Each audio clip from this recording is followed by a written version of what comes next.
Segundo vídeo, amados e amadas, vamos citar os ídolos do lar. Estávamos falando sobre família.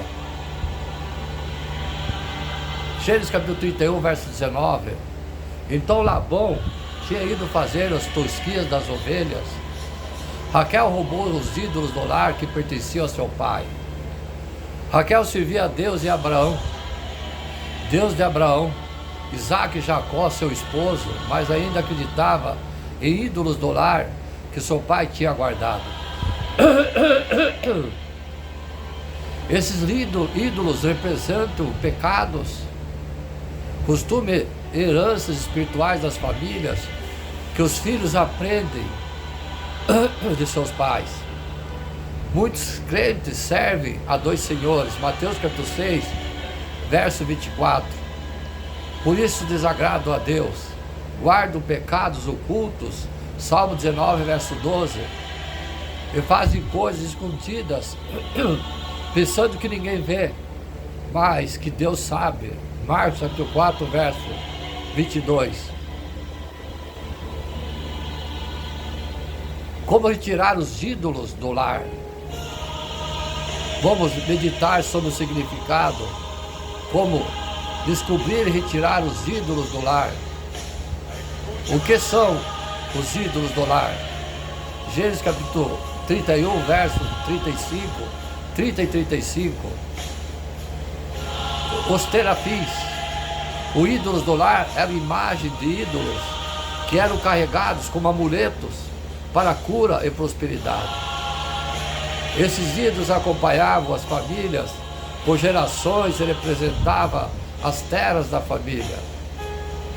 Como protetor espiritual, quem tivesse o ídolo da família teria direito à maior parte da herança. Jacó amaldiçoou quem tivesse ocultado esses ídolos. Mateus capítulo 6, verso 24. E certamente não aprovaria de forma alguma se soubesse que a Raquel teria feito isso. O que a motivou a fazer escondido? Isso significa coisa vã ou inútil. 1 Coríntios capítulo 10, verso 19. Idolatria é colocar qualquer outra coisa no lugar de Deus e supervalorizar algo de forma espiritual. Os demônios usam idolatria para enganar as pessoas. 1 Coríntios capítulo 10, verso 20. Os ídolos do lar hoje são superstições, misticismo, simpatia, o dinheiro que é um Deus desse mundo.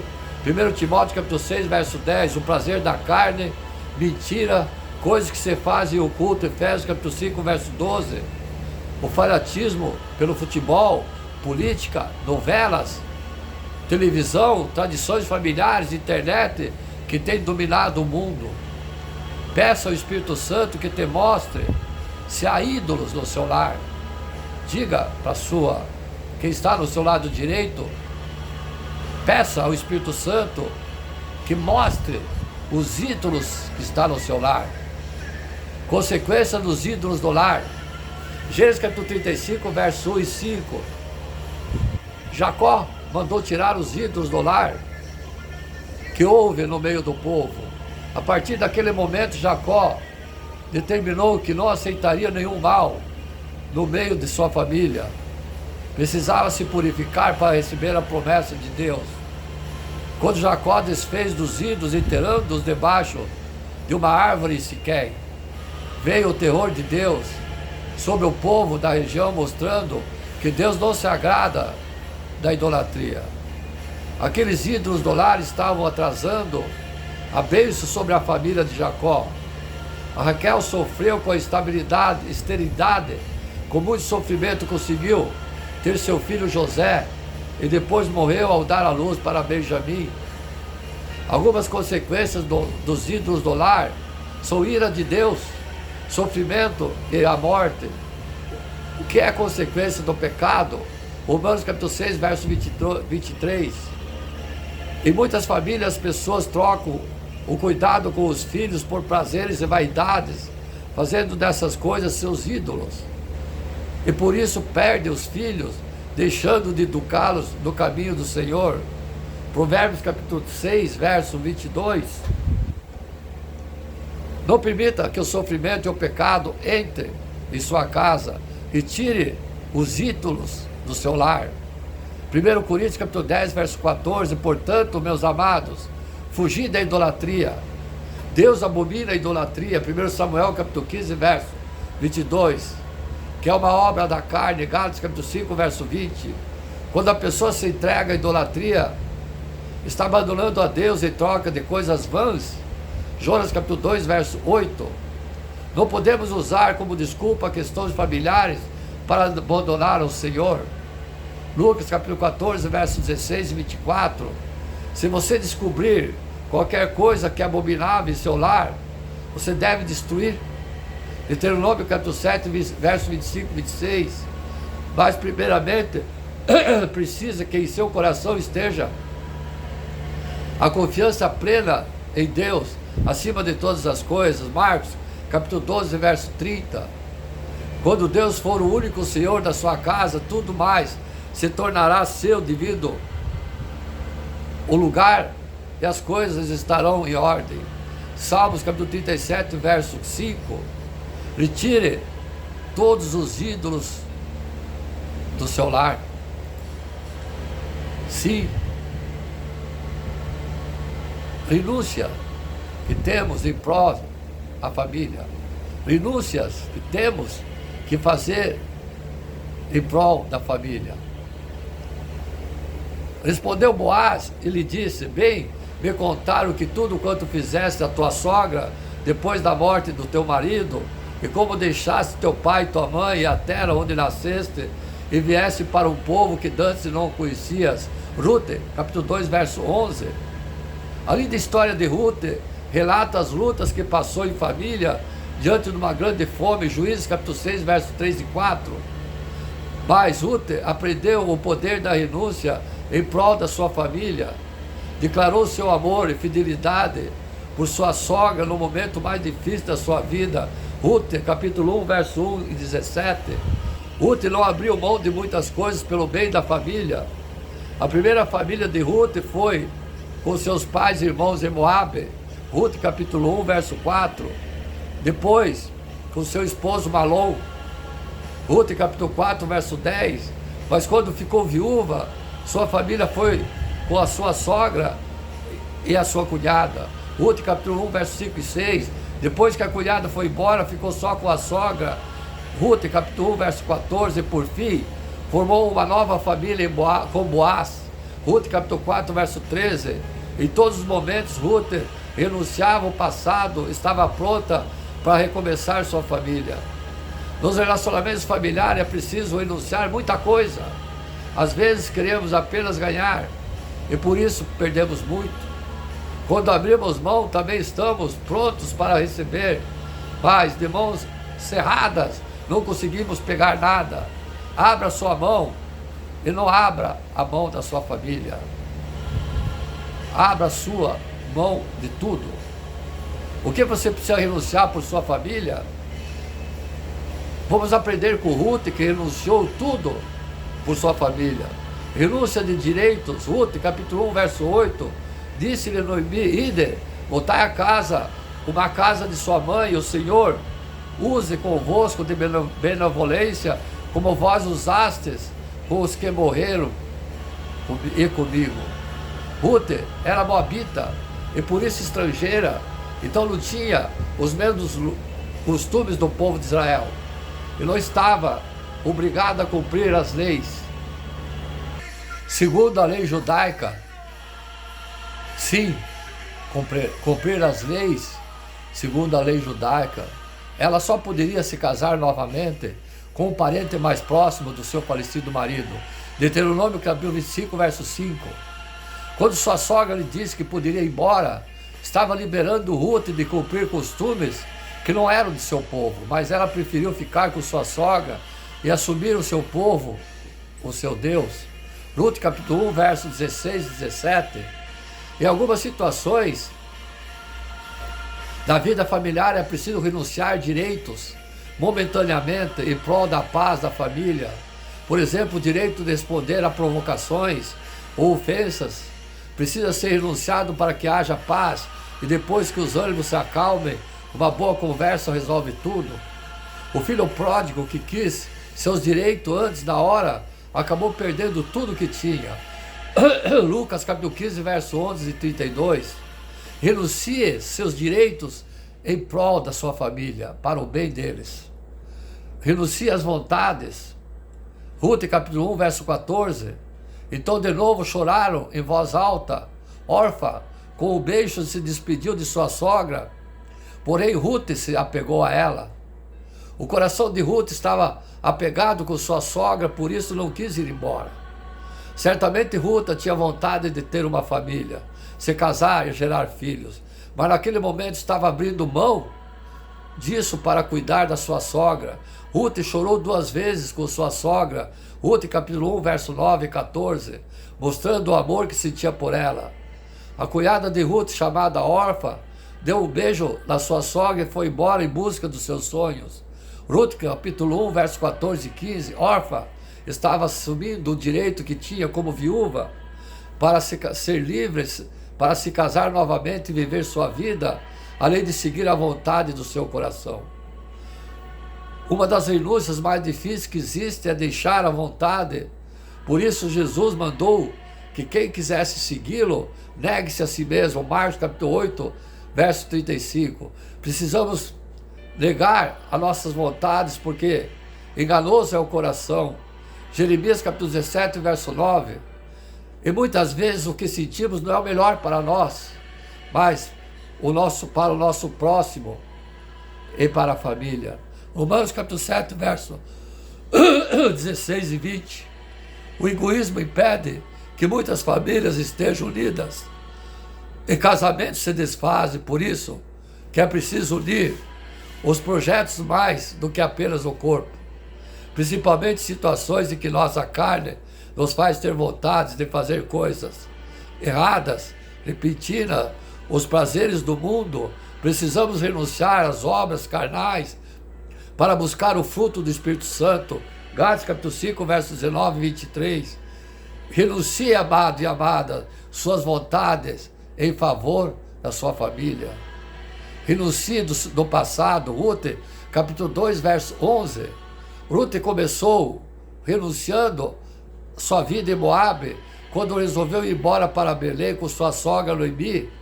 Ruth capítulo 1, verso 7 e 10. Ela deixou seus pais, seu povo, para ir cuidar da sua sogra. Precisou catar restos da colheita para buscar alimento e sustentar-se com sua sogra. Ruth capítulo 2, verso 2 e 3. Depois Ruth renunciou tudo novamente para se casar com Boaz. Ruth capítulo 4, verso 1 e 10. E recomeçar sua família outra vez. O passado impede muitas famílias de prosseguir. Devemos deixar o problema de ontem e não levar para amanhã a ira de hoje. Efésios capítulo 4, verso 26. Para isso é preciso crer na misericórdia de Deus, que se renova a cada dia. Lamentações capítulo 3, verso 23. Jesus disse: não podemos olhar para trás. Lucas capítulo 9, verso 62. Então precisamos nos tornar em Cristo nova criatura. As coisas velhas já passaram e tudo se fez novo. Segundo Coríntios capítulo 5, verso 17. Existem casos em que a pessoa se casa para formar uma família e ainda quer continuar vivendo uma vida de solteiro, sem compreender que é um novo tempo para a sua vida e precisa de mudanças. Não há casamento nem relacionamento que resista a cobranças, culpas e lembranças do passado. Renunciar ao passado é ser livre para viver melhor o presente e sonhar com o futuro. Renuncie tudo em favor da sua família. Quem renuncia ganha. Ruth capítulo 2, verso 12. O Senhor retribui o teu feito e seja cumprida a sua recompensa no Senhor Deus de Israel, sob cujas asas viesse buscar o refúgio. Quando Boaz abençoou Ruth, ao procurar saber que era aquela estrangeira, não sabia que estava abençoando sua futura esposa, mulher da sua vida. De fato, Boaz nem esperava que pudesse casar com Ruth, sendo surpreendido com o interesse dela. Ruth capítulo 3, verso 1 e 10. Mas assumiu sua responsabilidade e a recebeu como esposa. Ruth realizou seu sonho de ter filhos. Foi bisavó do rei Davi. Sim, Ruth foi bisavó do rei Davi. Ruth, capítulo 4, verso 17, entrou na genealogia de Jesus, Mateus, capítulo 1, verso 4. Sua renúncia valeu a pena, pois recebeu a sua recompensa. O que você poderia renunciar em favor da sua família? Direitos, vontades ou passado? Você pode deixar de assistir algo que gosta, estar sempre junto à família, trabalhar menos para viver mais perto de seus filhos, deixar as suas tentações, as suas redes sociais para se relacionar mais com os seus filhos, além de promover situações que possam unir a família. A família precisa de pessoas dispostas a anunciar tudo ao favor da família, ao seu próximo que está mais próximo, que são os filhos dentro do lar. Não fique cobrando, exigindo coisas de seus familiares, mas ofereça o seu melhor a eles e você receberá a recompensa do Senhor, nosso Deus. As bem-aventuranças. Jesus, o mestre dos mestres, certa vez, fez um sermão no Monte das Oliveiras, conhecido como o Sermão da Montanha. Nesse lugar ele revelou uma lei maior de amor e ensinou as bem-aventuranças, características espirituais que podemos almejar até mesmo hoje. Bem-aventurados pobres de espírito, porque deles é o reino dos céus. Bem-aventurados que choram, porque eles serão consolados. Bem-aventurados mansos, porque eles herdarão a terra. Bem-aventurados que têm fome, de sede de justiça, porque eles serão fartos. Bem-aventurados misericordiosos, porque eles alcançarão a misericórdia. Bem-aventurados puros de coração, porque eles verão a Deus. Bem-aventurados pacificadores, porque eles serão chamados filhos de Deus. Bem-aventurados que sofrem perseguição por causa da justiça, porque deles é o reino dos céus. Bem-aventurados sois vós, quando vos injuriam e perseguirem e mentindo, falarem todo mal contra vós por minha causa. Exultai e alegrai-vos, pois é grande o vosso galardão nos céus, porque assim perseguiram os profetas e vieram os profetas que vieram antes de nós. Sim, as bem-aventuranças é a vida do reino de Deus. Vendo Jesus as multidões, subiu ao monte como se assentasse, aproximando dele os seus discípulos, ele passou a ensiná-los, dizendo: bem-aventurados humildes de espírito, porque deles é o reino dos céus.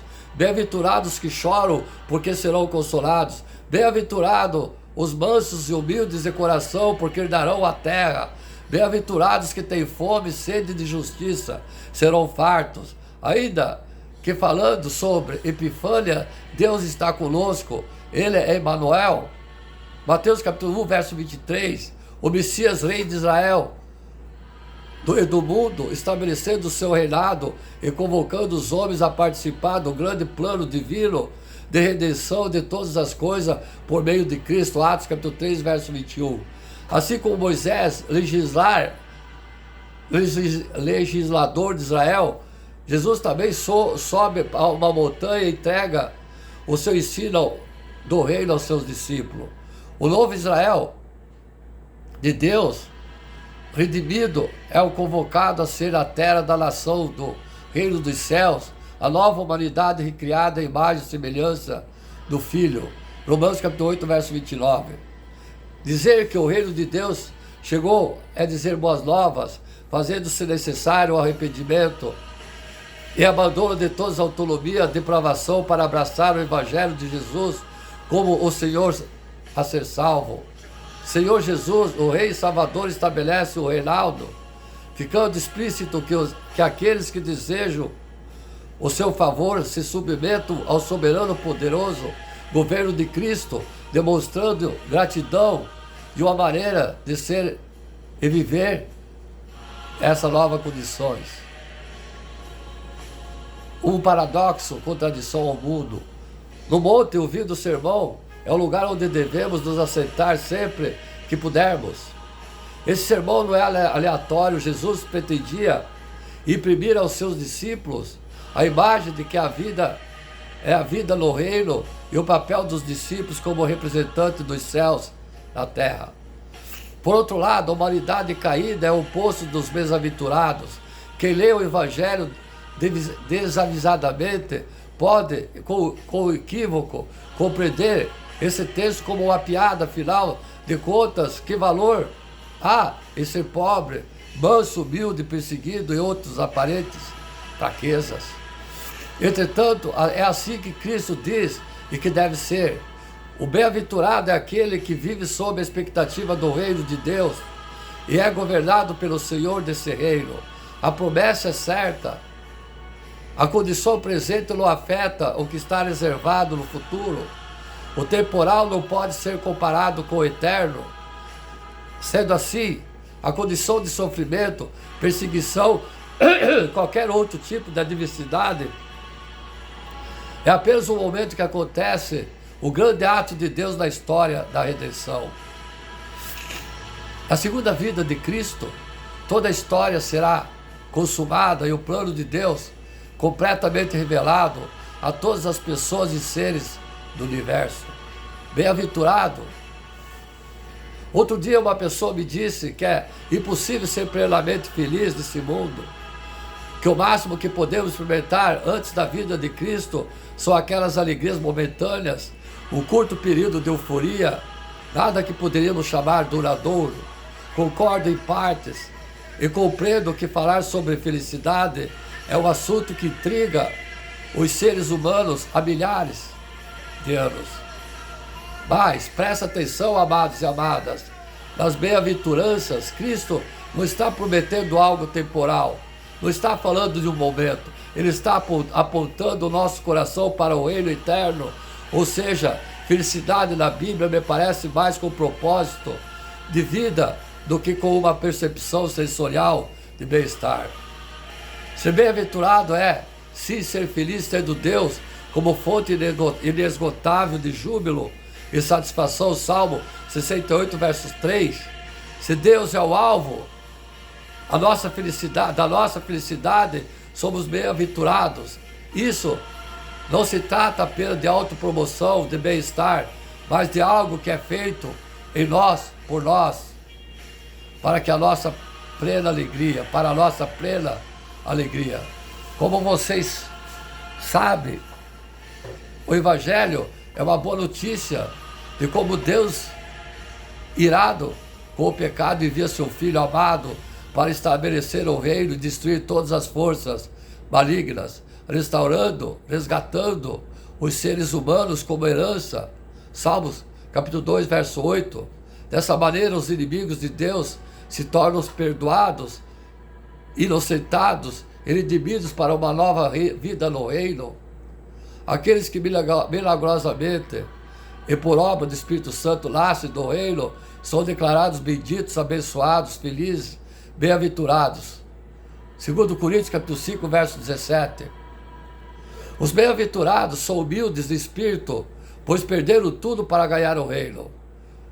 Choraram por causa de seus pecados, de seus semelhantes, aguardando o dia em que o Senhor enxugará toda lágrima. São mansos porque o rei que os governa também é o pastor de suas vidas, amansando a ovelha que estava perdida. Também são famintos por justiça e misericordiosos, sabendo que toda a justiça pertence a Deus e que os agraciou com sua misericórdia. Puros de coração, pacificadores e mesmo assim perseguidos por amor ao Senhor. Eles estão confiantes no reino de Deus e é a maior do que as próprias tribulações. Por causa do seu Senhor, se regozijam, se alegram verdadeiramente pela fé. Essa é a vida dos bem-aventurados. Foi assim com aqueles que se aliançavam com o Messias. O que significa ser bem-aventurado? A palavra grega se refere à expressão bem-aventurado no texto de Mateus, que tem o sentido de abençoado ou bendito. No entanto, Jesus provavelmente ministrou o sermão em hebraico, língua do povo judeu na época. E a raiz da expressão poderia ser que na Bíblia tem significado semelhante, porém poderíamos fazer um acréscimo à sua compreensão ao comparar as outras pregações, ou texto, ou dessas palavras é usada. Jó capítulo 5, verso 17, Salmo capítulo 1, verso 1. Nesse caso, o sentido de ser bem-aventurado é semelhante ao homem que se encontra em uma jornada de fé, obediência e procedência diante de Deus e da sua lei. A felicidade não é apenas o estado de espírito, mas também o caminho discipulado é o encontro com Deus que compartilha com Ele o que Ele faz. Nessa sociedade, a nossa sociedade tem vendido modelos de sucesso midiáticos, padrões de vidas que contradizem o que Jesus ensina em seu sermão. E semelhantemente, muitas igrejas têm abraçado as facilidades, prazeres momentâneos em detrimento daquilo que é eterno. O padrão bíblico, o exemplo da piedade dos grandes homens de Deus que seguiram Cristo no passado, está sendo deixado de lado em troca de valores dos pastores, estrelas, dos influenciadores digitais, dos quash e dos pregadores de prosperidade. Não podemos continuar da mesma forma ao escutar novamente as palavras ditas por Yoshua Mashiach.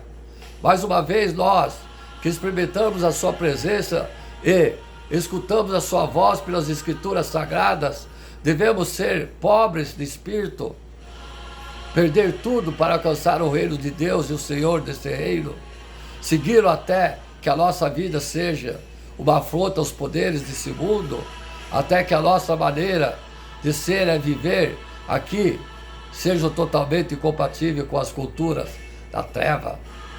Essa postura de submissão, somente Jesus poderá nos causar sérios danos, sofrimentos, lamentos, perseguições, injúrias e quem sabe a morte. No entanto, o que vale mais para você, ganhar o mundo e perder sua alma, ou ser achado fiel àquele que nunca nos abandonou. Mateus capítulo 6, verso 26.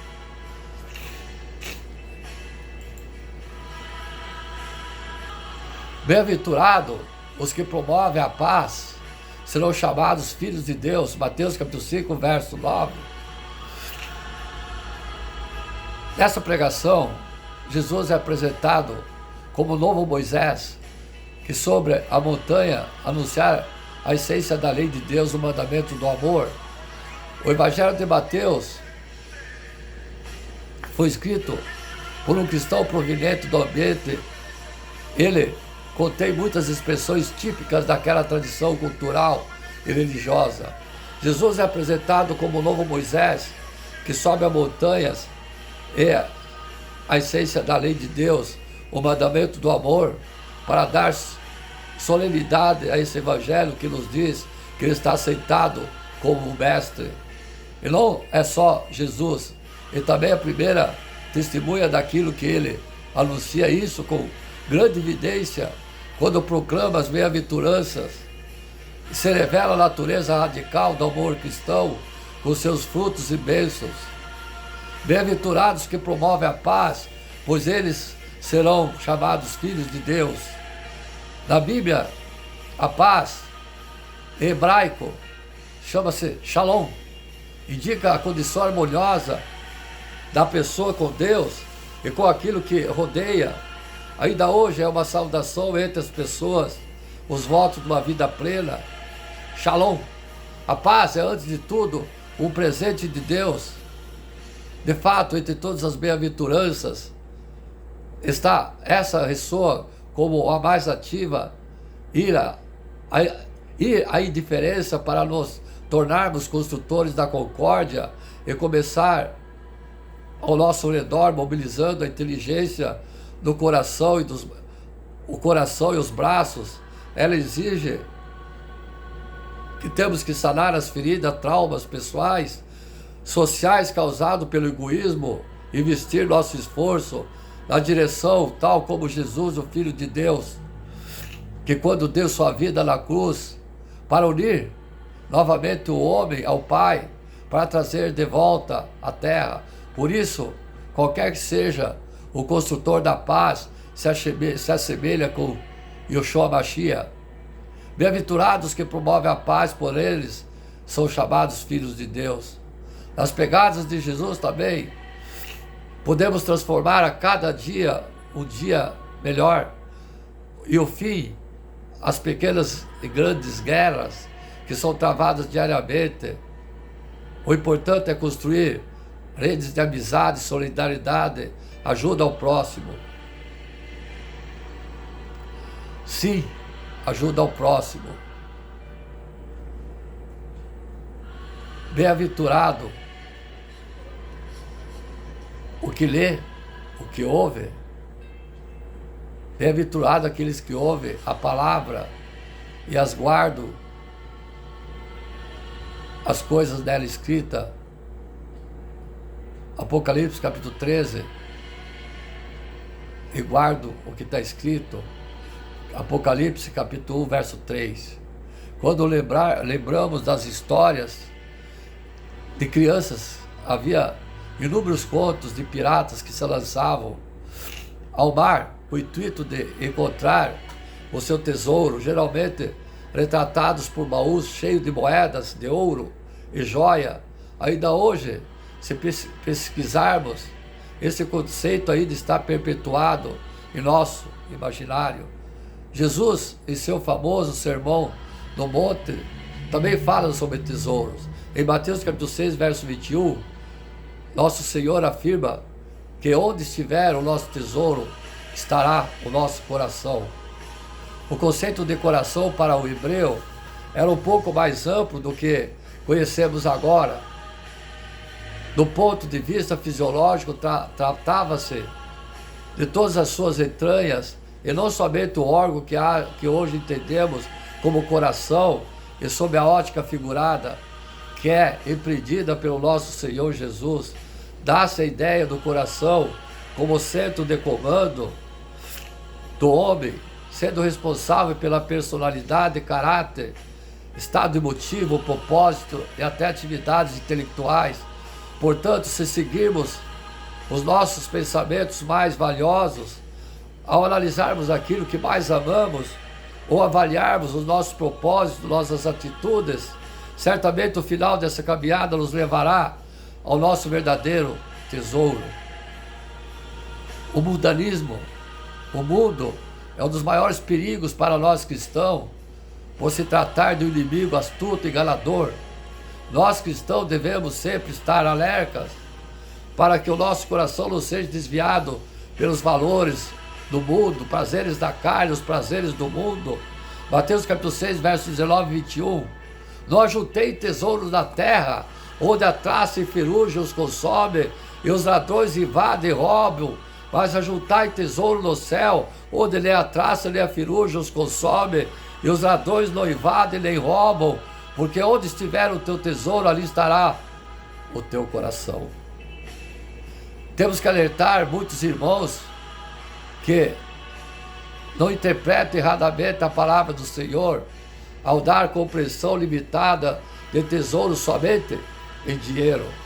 Em suas palavras, o nosso tesouro talvez não seja dinheiro. Pode ser marido, mulher, filhos, pode ser um dom que, se calculado quanto ao seu valor monetário, bem pouco represente para certas pessoas. O seu tesouro é a sua família e sua residência. Não há mais nada valioso que as bênçãos celestiais que recebemos de Deus e as promessas que temos no porvir, como herança que não parece, que não perece. 1 Pedro capítulo 1, verso 3. Por isso, o nosso chamado é para nos preocuparmos, em primeiro lugar, com o reino do nosso Senhor Jesus, que nos apresenta. Nós sabemos que a Bíblia tem origem do próprio Deus. 1 Pedro capítulo 1, verso 21, tem por objetivo nos capacitar para a nossa vida em Cristo. 1 Timóteo capítulo 3, verso 16 e 17, toda a Escritura é divinamente inspirada e proveitosa para ensinar, para repreender, para corrigir, para instruir em justiça, a fim de que o homem de Deus tenha capacidade e pleno preparo para realizar todas as obras. Sendo a Bíblia, portanto, a fonte primária da vontade de Deus em nossas vidas, Ele é o nosso maior tesouro nesse mundo, e a forma como lidamos com esse tesouro tem influência direta no modo de compreendermos a Deus, sua graça e todo o restante da nossa cosmovisão. Por isso, refletiremos um pouco mais sobre a relação da palavra de Deus a partir do Apocalipse capítulo 1, verso 3. Bem-aventurança do que lê, ouve, obedece a palavra de Deus. O conceito bem-aventurado refere-se a uma felicidade que aponta diretamente para o nosso Senhor, algo que transcende, sendo possível alcançá-lo somente em Deus. O livro do Apocalipse apresenta 7 bem-aventuranças de forma pedagógica, classificando-a como da seguinte forma: bem-aventurado o que lê, ouve, obedece a palavra de Deus. Bem-aventurança no céu daqueles que foram amigos de Jesus na terra. Bem-aventurados os peregrinos. Bem-aventurança dos homens convidados por Deus. Bem-aventurança do homem que não pode ser tocado pela morte. Bem-aventurado o leitor sábio da palavra da Bíblia. Bem-aventurado aqueles que ouvem e obedecem. Atualmente vivemos uma sociedade transformada pela tecnologia, pela nova tecnologia, e faz a seguinte descrição: 20 anos atrás, se eu fosse contratado para convencer uma plateia de pessoas sensatas, esclarecidas, que dali a 20 anos as ruas do mundo inteiro estariam mapeadas por fotos de satélite à disposição dos nossos aparelhos de telefones, com a vista para as ruas de muitas cidades, não teria conseguido. Não saberia ilustrar as razões econômicas para que isso fosse oferecido de graça. Era completamente impossível naquela época. As transformações sociais decorrentes de eventos tecnológicos também influem ativamente a igreja. Atualmente há inúmeros aplicativos, smartphones, etc. Smartphone tem aplicativos para as Bíblias, fácil acesso a estudos, sermões em todos os lugares disponíveis, a qualquer tempo, por meio da internet, até os desenvolvimentos da nossa fé. Podemos conversar com os irmãos do mundo inteiro como se estivéssemos face a face. Há outras décadas, para alguém que tivesse acesso à Bíblia, era necessário adquirir para ouvir o próximo sermão somente aguardando outro culto. Os acessos aos estudos bíblicos também eram restritos, pois havia necessidade de ser adquiridos diretamente das livrarias evangélicas. A formação bíblica somente era possível no lugar onde havia seminários e através das aulas presenciais.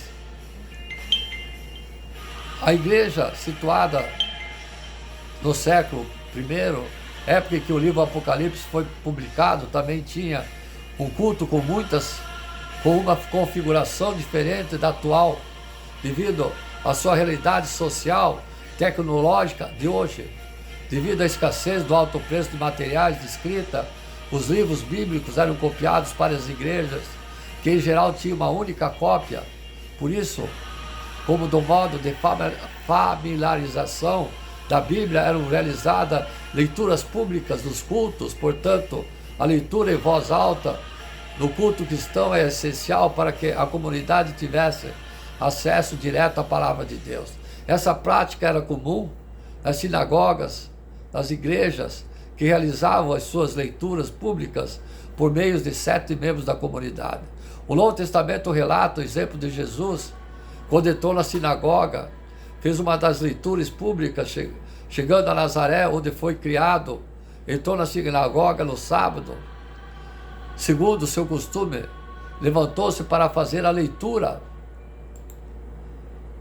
Entregaram-se o livro do profeta Isaías, ele o abriu e achou o lugar onde estava escrito: o Espírito do Senhor sobre mim, porque me ungiu para anunciar boas novas aos pobres, enviou-me para proclamar libertação aos presos e restauração da vista aos cegos, para pôr em liberdade os oprimidos e para proclamar o ano aceitável do Senhor. E fechando o livro, devolveu o assunto e sentou-se, e aos olhares de todos a sinagoga estavam fixos nele. Lucas capítulo 4, versos 16 e 20. Transmitir a palavra de Deus à igreja é um dos maiores privilégios que o Senhor pode conceder, assim como também o privilégio ouvi-la. Como eu estou transmitindo a vocês essa palavra, que é orgulho para mim, que eu sou instrumento do Senhor, no qual essa palavra será divulgada nos 4 cantos da terra, em nome de Jesus. Porém, o nosso privilégio não se encerra ali. O Senhor abençoa todos aqueles que obedecem sua palavra, e a essência da vida cristã encontra-se justamente em guardá-la em nossos corações. O salmista canta: como o jovem guardará puro o seu caminho, vivendo de acordo com a tua palavra, tenho te buscado de todo o coração, não permita que me desvie dos teus mandamentos, guardei a tua palavra no meu coração para não pecar contra ti. Salmos capítulo 119, verso 9 e 11. A palavra transmitida deve alcançar a nossa essência, e quando isso ocorre, ela produz em nossas vidas os frutos advindos dela. Tiago, em sua carta, descreve que a fé ainda existe quando não colocada em prática, pois assim como o corpo sem espírito está morto, também a fé sem obras está morta. Tiago, capítulo 2, verso 26, eu disse, atenção, amados e amadas, pois assim como o corpo sem o espírito está morto, também a fé sem obras está morta. A exortação de Tiago encontra-se plenamente em harmonia com os restantes da Escritura, porque a fé não é um mero exercício intelectual, mas sim uma transformação na vida daqueles que a recebem, tendo reflexo em todas as nossas atitudes. Jesus nos ensina que toda árvore é conhecida pelos seus frutos. Lucas capítulo 6, verso 44. Portanto, o que nos torna cristãos não é somente o conhecimento da palavra, mas sim a forma que reagimos a ela, os quais os seus efeitos em nossas vidas. Nosso Senhor Jesus, por meio de uma parábola, em Mateus capítulo 6, fez a seguinte distinção entre aquele que pratica e os que não praticam a palavra de Deus. Eu vos mostrarei a quem é semelhante aquele que vem a mim, ouve minhas palavras e as pratica. É semelhante ao homem que, edificando uma casa, cavou, abriu uma vala profunda e pôs os alicerces sobre a rocha. Casa não pôde se abalar, pois havia sido bem construída. Mas quem ouve a minha palavra e não as pratica é semelhante ao homem que construiu uma casa sobre a terra, sem alicerce, contra o qual a torrente bateu com ímpeto e a casa logo caiu, e a sua destruição foi grande. Mateus capítulo 6, versos 47 e 49. A compreensão de que é vital ao cristão uma vida de obediência à palavra de Deus, produzindo frutos ou obras, também se faz presente firme na rocha. Por exemplo, a palavra de Deus. Sabemos que a palavra de Deus é essencial em nossas vidas e é por meio dela que conhecemos a Jesus. Paulo nos ensina entre essa verdade em sua carta aos Romanos: porque não me envergonho do Evangelho, pois é o poder de Deus para a salvação de todo aquele que crê, primeiro dos judeus e também do grego, pois a justiça de Deus se revela no Evangelho de fé em fé, como está escrito: o justo viverá pela fé. Romanos capítulo 1, versos 16 e 17. Não há como obedecer ou transmitir aquilo que não conhecemos, por isso faz-se necessário definir qual é o nosso entendimento sobre a palavra de Deus. Isso porque o entendimento equivocado sobre esse tema poderá impactar diretamente toda a relação com o Senhor. Em nossa declaração de fé, afirmamos que cremos que a Bíblia é a palavra inspirada de Deus, é a nossa autoridade final e soberana em assuntos de fé e prática. A aceitação do Antigo Testamento como a palavra de Deus vem da tradição judaica. Jesus, a seus discípulos, também reconhece sua autoridade. No Novo Testamento, citando mais 295 vezes, 109 no Evangelho de Mateus, o nosso Senhor Jesus afirma total harmonia com o texto bíblico do Antigo Testamento. Não penseis que vim abolir a lei ou os profetas. Não vim abolir, mas sim cumprir. Mateus capítulo 5, verso 17. O livro que compõe o Novo Testamento foi reconhecido oficialmente também. Seguindo, terminando o segundo vídeo, vou partir para o terceiro e último. Amém?